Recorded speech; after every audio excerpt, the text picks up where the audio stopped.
What's going on, ladies and gentlemen? Welcome back to the Fringe. Doug Ford, what can you say about him? He's a liberal. He hides as a conservative, but he's a liberal. He's a traitor to Canada. In fact, he completely derailed Pierre Poilievre's chances of becoming prime minister, I believe, because of his comments prior to the election, and his overwhelming support of Mark Carney certainly didn't help him. But recently now, Doug Ford, as he walks around in his Canada is not for sale hat made by China, taking jabs at Danielle Smith for doing what she is legally obligated to do. Now, if you followed my earlier video, I mentioned how Keith Wilson laid out the legal framework for everything that's happening in Alberta. In fact, he also explained that Danielle Smith has an obligation as premier. She cannot ignore or bypass a citizen's right to put forward a question on a referendum ballot. It's part of Alberta's provincial law. If Doug Ford were a good premier, he would understand that premiers are bound to that law, and I'm sure he already does understand that. However, we've all seen before that Doug Ford wants to jump on the Team Canada bandwagon and push his elbows up for Mark Carney. Now he's been silenced by Mark Carney. I'll get into that later in the video. But first, let's take a look at what led to and got us here. Danielle Smith, of course, coming out saying that, of course, should citizens reach the required amount of signatures in Alberta, she would have to put a question on a ballot in 2026, asking a clear question based on the authenticity of that question or how it's structured. Basically, should Alberta stay or should Alberta go? Again, she's contractually obligated as premier, legally obligated. But Doug Ford, of course, trying to score his brownie points, takes a stab at Danielle. Table Salt's a great account, by the way. You should go follow them on Twitter. It says your Liberal Party Premier of Ontario, Doug Ford, says he doesn't see political stripes, but he takes swipes at Danielle Smith. Now, I do have to apologize. The audio in this video is extremely low. I've boosted it as much as possible, but it does have subtitles. So take a look at this. I'll repeat the important part when it's over. Again, my apologies, but this shows the context of just how quickly good old sellout Doug Ford. He's the new sellout now that Jagmeet Singh's gone. Keep in mind, this guy is vying, apparently, a rumor mill, take it with a grain of salt, to replace Pierre and be leader of the Conservatives at some point federally. I don't see it happening. Let's go. And, you know, all he's trying to do, and we wish him, I forget about political stripes, by the way. We have a prime minister down there, and he's going to be sitting down, and he's going to give it everything he can. This is a time to unite the country, not people saying, oh, I'm leaving the country, or I'm doing this, I'm doing that. You know, united we stand, divided we fall. And we have to be united Canada together to fight President Trump's terror. So we got to fight President Trump. Well, we all saw what happened when Mark Carney went to the Oval Office. He got spanked. Trump didn't let him get a word in. He embarrassed him. He said the tariffs aren't changing.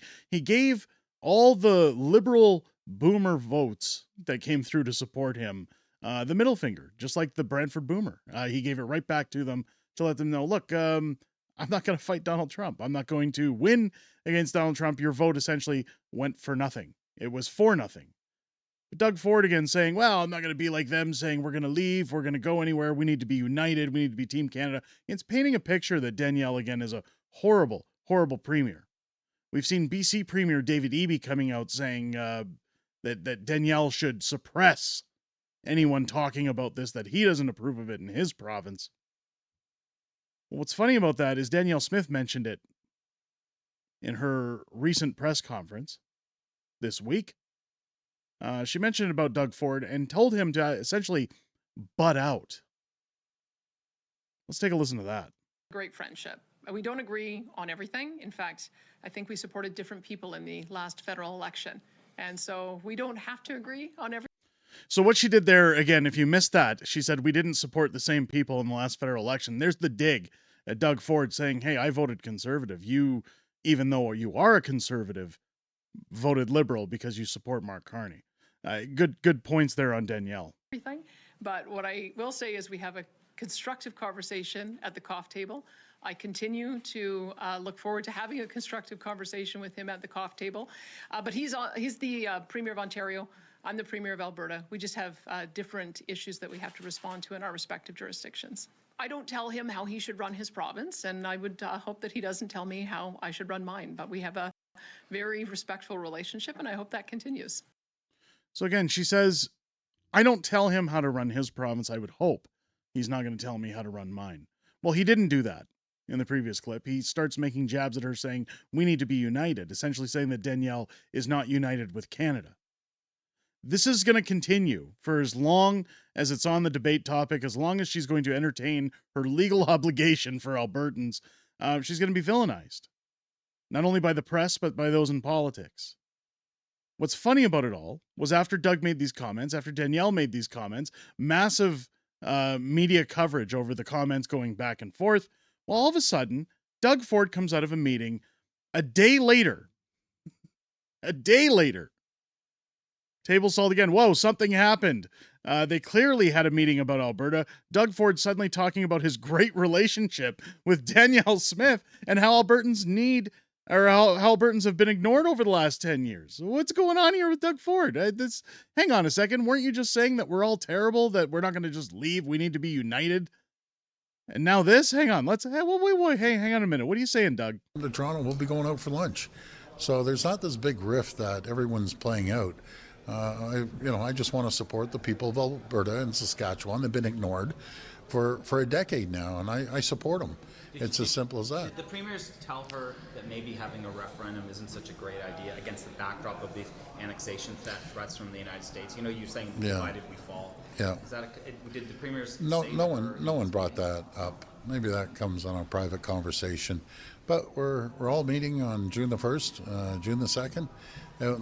Wait, I just want to get on that. He said maybe that comes up in a private conversation. Well, he brought it up in a public conversation before United We Stand, divided we fall.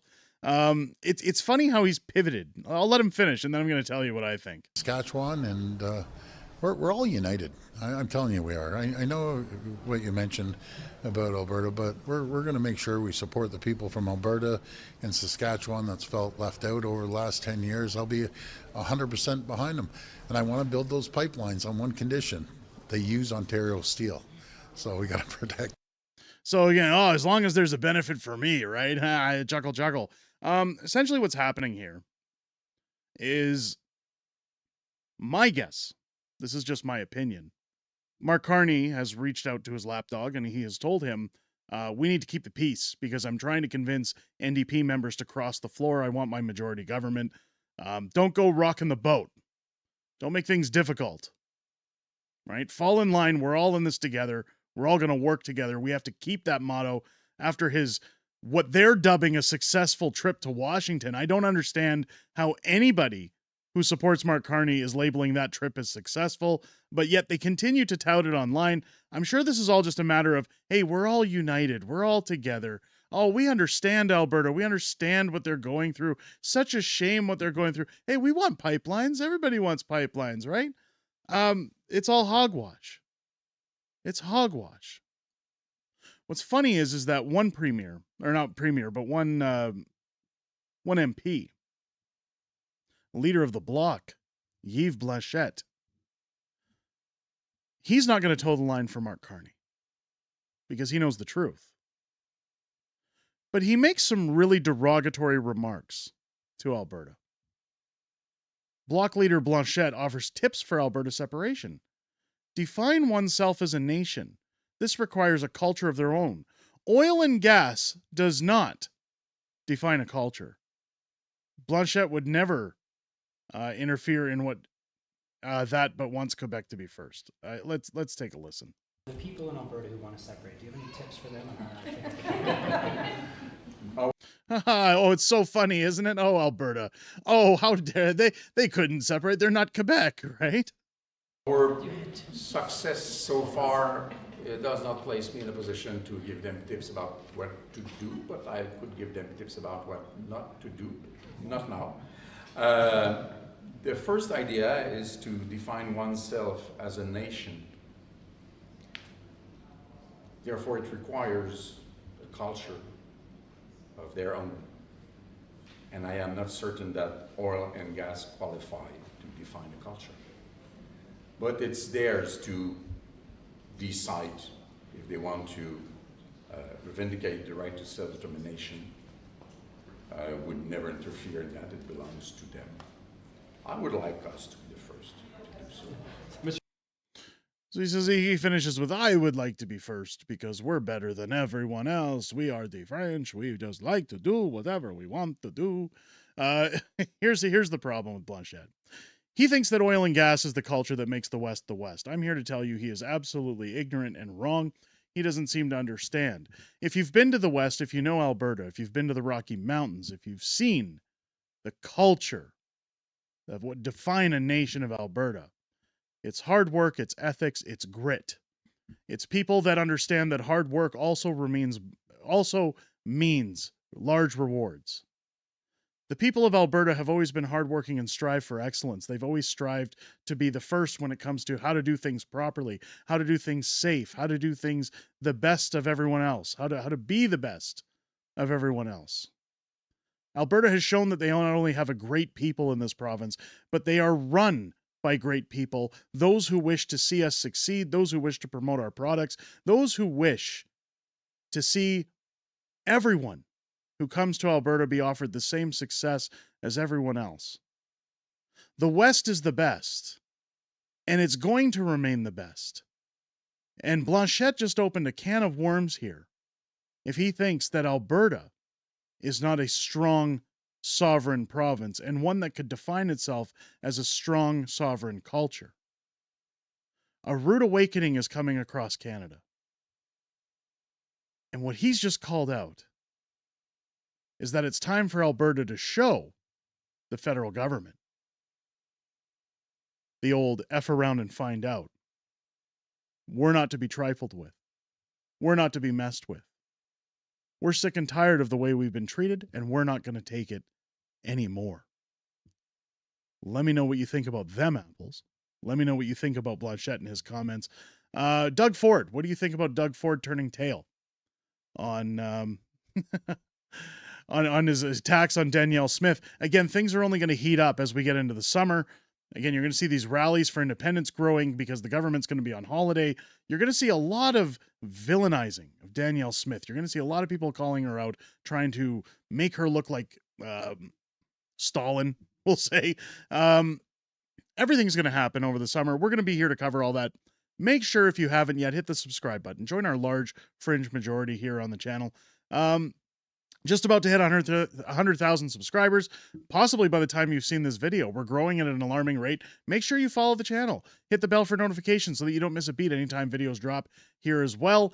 Also, join me live every Friday for Friday Night Fringe, our live streaming weekly show, where I'm joined by the beautiful Mrs. Fringe as we go back and forth throughout all politics that hit this week, as well as everything we know that's coming up ahead in the world of Canadian politics.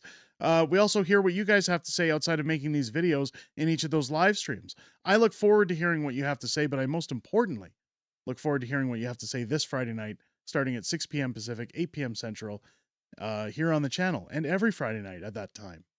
With that said, ladies and gentlemen, I hope you enjoyed this video. I hope you have a great rest of your day. I'll catch you on the next one.